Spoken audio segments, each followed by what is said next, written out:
And welcome back to Backspace Academy.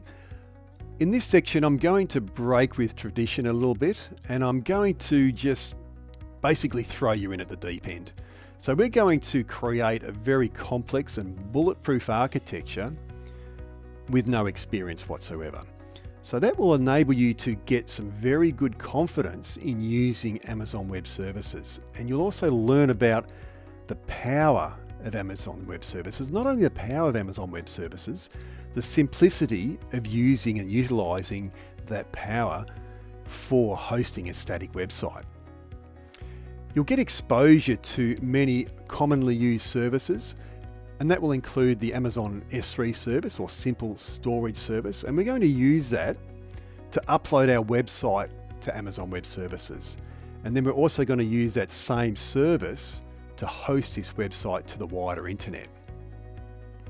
Once that's set up, then we can start looking at getting some really high performance out of our website. And the way we can do that is by using the CloudFront Content Delivery Network. What that will do, it'll grab a copy of that website and it will distribute it across well over 50 edge locations across the globe. So what that means is that when someone accesses your website, they're going to get very, very low latency, very fast response to those requests to your website. Once that's up and running, and we've created that CloudFront distribution, or that cache that is being distributed across these edge locations, we can then look at using the Route 53 domain name service to route traffic that is going to go to our domain to that CloudFront distribution.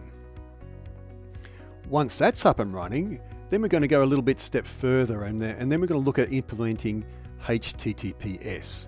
And so we'll do that by using the AWS Certificate Manager to create a secure sockets layer, or SSL certificate for us, and we will associate that certificate with our CloudFront distribution. So there's a lot going on there. It's a big exercise to do at the start, but I'm sure you can appreciate when you get at the end of this, you're going to realize that yes, you can do this. Yes, this is what you want to do.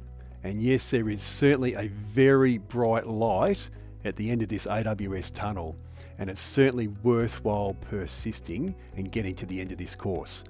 So without any further ado, let's go and jump in at the deep end.